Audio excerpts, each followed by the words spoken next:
আপোনাৰ বাৰু হাত ভৰিবিলাক জিনজিনাই আৰু বিষ কৰে নেকি? আহকচোন ইয়াৰ কাৰণসমূহ জানো। বিভিন্ন কাৰণ যেনে ডায়েবেটিছ, অট'ইমিউন ডিজিজ, ইনফেকশ্যন আদিৰ বাবে নাৰ্ভ ডেমেজ হ'ব পাৰে, যাৰ ফলত হাত আৰু ভৰিবিলাক জিনজিনাব পাৰে আৰু বিষ অনুভৱ হ'ব পাৰে।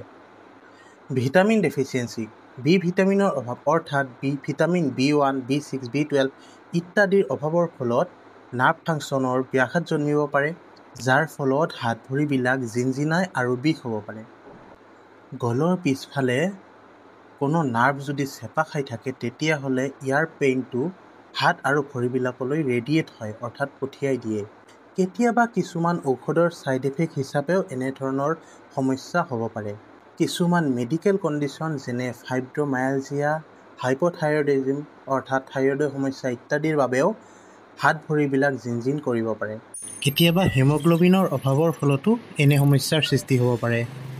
আশা কৰোঁ ইনফৰ্মেশ্যনখিনি আপোনালোকৰ ভাল লাগিল। চেনেলটো ছাবস্ক্ৰাইব কৰি দিব। ধন্যবাদ।